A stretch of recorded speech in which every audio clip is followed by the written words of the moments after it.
Hey guys, Nathan Jackson here again, and welcome to video number 2 in our Fat Loss Fast video series. And today we're talking about calories. This is something that it's like calories is the magic word, or it's the evil word, or however you feel about it. Maybe when I say the word calorie, you cringe. I don't know. It depends on what your diet history is. But I don't want you to think calories are bad. Calories are just a unit of energy, really, and yes, not all calories are created equal. I think we're pretty smart now that we know that 100 calories of broccoli is going to provide a lot more micronutrients, vitamins, minerals, things like that, water, fiber, than 100 calories of a Snickers bar. I'm pretty sure we can figure that out. But when we talk about calories, a lot of times there's two crowds, and there's the calories in, calories out crowd, and that's the only way to weight loss. It's the only thing that matters, blah, blah, blah. And then the other side of this calorie in, calorie out equation is calories don't matter. It's whole foods that matter. It's staying away from gluten that matters. It's, not eating fat that matters, not eating carbohydrates that matter. And as a consumer, I can see how difficult this can be, because every time you turn on the news, there's a new book coming out. There's a new diet coming out. There's a new guru on TV. There's a doctor promoting a new diet. Whatever it may be.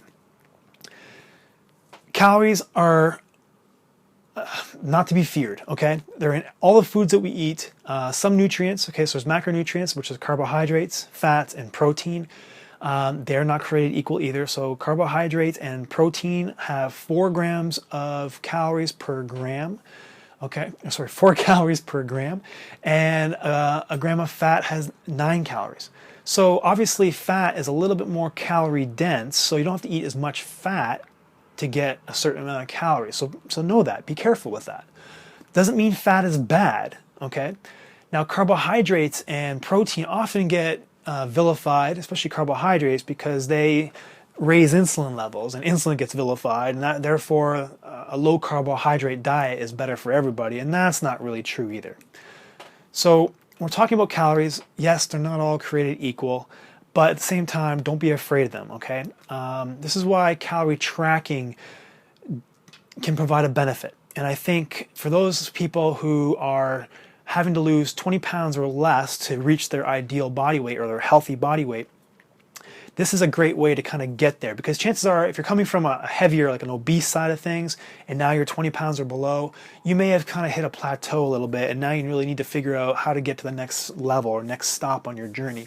And chances are it's going to be through calorie counting and tracking your macronutrients and things like that, okay? If you have more than 20 pounds to lose, this video is probably not for you right now.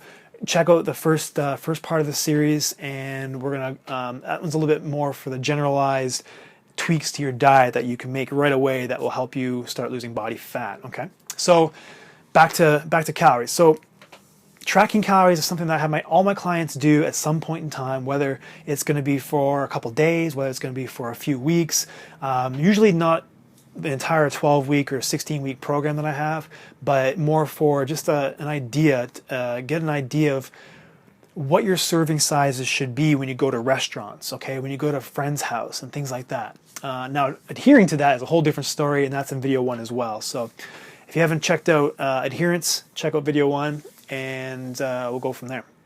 Okay, what else am I missing here? Yeah, calorie tracking is a pain in the butt. When you get better at it and you start inputting your foods into these trackers, they save your food, so chances are if you're not eating a huge variety of diet, which is beneficial, but there's only so many foods that we do eat on a consistent basis. So once your customized list is in the food tracker, it makes things a whole lot easier, okay?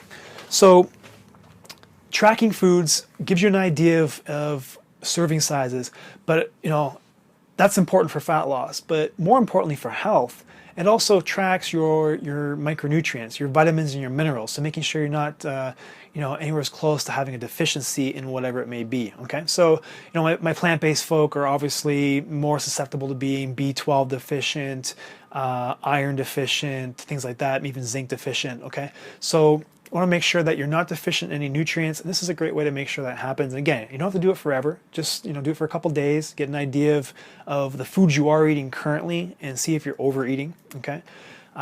In order to know if you're overeating, you kind of need to know what your daily calorie consumption should be. So there's plenty of trackers. I have my own special tracker that I use, or I shouldn't say it's special. It's not special, but it's the one I like and I have been using for a long time. But there's plenty of calorie calculators online that you can figure out. It takes into consideration your activity levels, if you work out, how hard you work out, and things like that. So once you figure that out, then you can kind of build your diet upon that. What else am I missing here? The reason, I guess basically the only thing I have to say now is the reason why I find tracking helps for my clients is that because a lot of people, yes, don't know what a serving size is, and they think they're not overeating because they're still hungry here and there, and that could be an issue with nutrient-dense foods, which again is kind of in the first video. But making sure that I guess what I'm trying to say here is people eat a lot more than what they thought or what they think they're eating. And even times when they're tracking calories, there's actually a few studies out there that suggest that people not so much lie, but misreport. Okay, and that happens. We're all human, and especially if you're not reporting your food as you eat it, and you're just kind of waiting to the end of the day to report it, that can be a little bit difficult because you naturally miss things or you misjudge your serving size. So there's studies out there that suggest that people miscount their nutrients or their calories, by up to like 1,000 calories, which is crazy because that can make a huge difference. Okay, so especially 1,000 calories over the course of a week, if you're up 1,000 calories 3 to the 5 days and your maintenance for the other 2, that's an extra 3,000 calories, which you're pretty close to a pound of body fat right there. So, okay. Guys, that's your second video. I hope you enjoyed this video. Please share this with your friends, your family. They need to hear this stuff. There's a lot of junk on TV right now, especially in books and newspapers and magazines. So share this if you like it. Click like, click subscribe on my YouTube channel. Visit nathanjackson.com for more videos, information, and blog posts. And until next time, have a great day. Take care.